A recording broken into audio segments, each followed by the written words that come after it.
1980 عیسوی کی دہائی میں صرف 30 سالوں میں کوریا کی شرح خواندگی 100% ہو گئی۔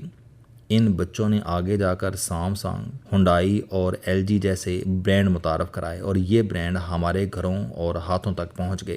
آپ جب یہ سطور پڑھ رہے ہوں گے تو عین ممکن ہے سامسنگ کا موبائل آپ کے ہاتھ میں ہو یا آپ کے گھر میں ایل جی کی سکرین نصب ہو اور آپ ان پر یہ سطریں پڑھ رہے ہوں۔ یہ ہے کورین حکومت کے ویژن کا نتیجہ۔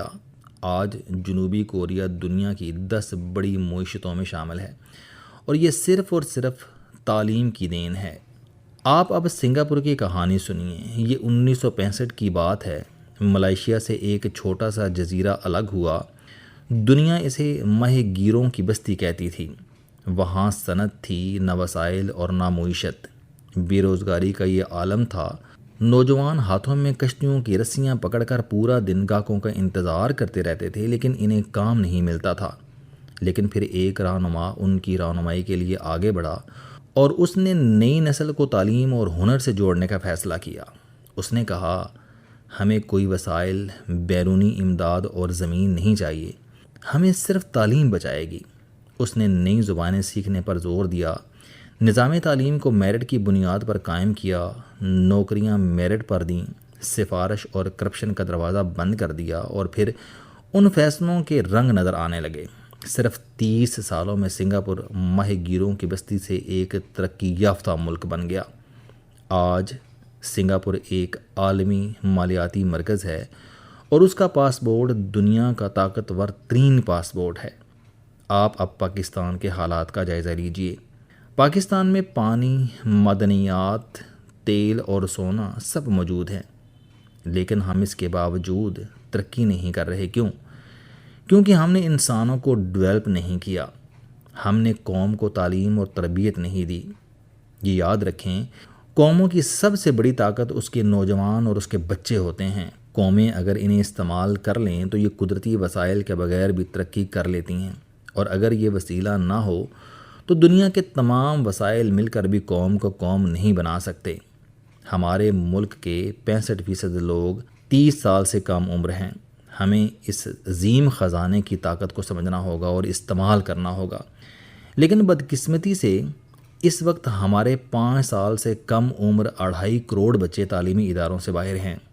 یہاں پر یہ سوال پیدا ہوتا ہے، اگر سنگاپور اور کوریا اپنی قوم کو تعلیم یافتہ بنا سکتے ہیں تو ہم تعلیم کو ترجیح دے کر قوم کو ڈیولپ کیوں نہیں کر سکتے؟ آپ یقین جانیں، ہمارے لیے بھی اس پر عمل کے وہی نتائج نکلیں گے جو دوسرے ممالک میں نکلے ہیں۔ ہماری ریاست اس وقت کئی طرح کے مسائل کا شکار ہے۔ اس کے پاس تعلیم کے لیے وقت اور وسائل نہیں ہیں، لہٰذا اب تعلیم کو ترجیح اول بنانے کی سنت پر عمل کی زیادہ تر ذمہ داری ہم سب پر عائد ہو گئی ہے۔ پاکستان میں انفرادی سطح پر سینکڑوں افراد یہ کام کر رہے ہیں، درجنوں ادارے بھی اس کام کے لیے کوشاں ہیں، اور ان اداروں میں ایک نام ریڈ فاؤنڈیشن کا ہے۔ میں کئی سالوں سے اس ادارے سے رضاکارانہ طور پر وابستہ ہوں۔ یہ ادارہ کمال کر رہا ہے۔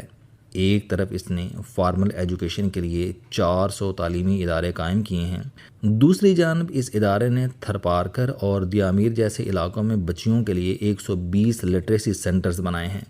اس کے ساتھ حکومت پنجاب نے اپنے 80 تعلیمی ادارے ان کے حوالے کیے ہیں۔ یوں ان کے زیر انتظام تعلیمی اداروں کی تعداد 600 کے قریب پہنچ گئی ہے اور 1.5 لاکھ طلباء اس سے مستفید ہو رہے ہیں۔ ان لٹریسی سینٹرز میں بچے مفت تعلیم حاصل کر رہے ہیں۔ ریڈ فاؤنڈیشن کے کام میں بہت ہی خاص بات ان کا یتیم بچوں کا پروجیکٹ ہے۔ یہ ڈونر سے 60,000 روپے سالانہ لیتے ہیں، جو کہ 5,000 روپے ماہانہ بنتا ہے، اور اس تھوڑی سی رقم سے یہ ان بچوں کو تعلیم کے ساتھ ساتھ یونیفارم اور کتابیں دیتے ہیں، اور یوں یہ یتیم بچے ڈاکٹرز اور انجینئرز بن رہے ہیں اور ڈونرز کے لیے صدقہ جاریہ کا باعث ثابت ہو رہے ہیں۔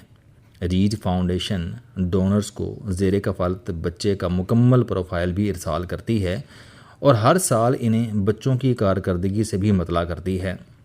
ربیع الاول کے اس بابرکت مہینے میں اللہ تعالیٰ نے ہمارے نبی صلی اللہ علیہ وآلہ وسلم کو دنیا میں بھیج کر انسانیت پر عظیم احسان فرمایا۔ اس احسان کا بدلہ یہ ہے کہ تمام انسان خوشی کے اس موقع پر تعلیم دینے کی سنت پر عمل کریں۔ آپ کوئی تعلیمی ادارہ بنا دیں اور اسے اپنے والدین یا چاہنے والوں سے منسوب کر دیں، یہ ادارہ ان کے لیے صدقہ جاریہ کا اکاؤنٹ ثابت ہوگا۔ یا آپ کسی تعلیمی ادارے میں فرنیچر دے دیں یا سائنس لیبارٹری فراہم کر دیں، اللہ تعالیٰ آپ کو اس دنیا اور آخرت دونوں میں نواز دے گا۔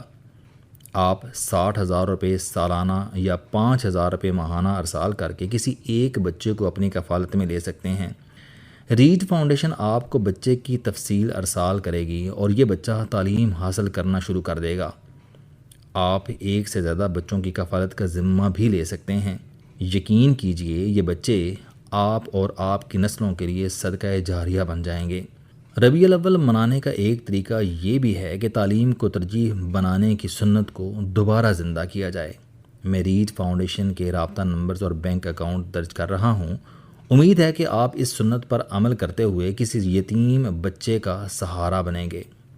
برائے مہربانی ڈونیشن کے بعد دیے گئے نمبرز پر اطلاع ضرور دیں تاکہ آپ کے عطیات آپ کی خواہش اور ترجیح کے مطابق بر وقت استعمال کیے جا سکیں۔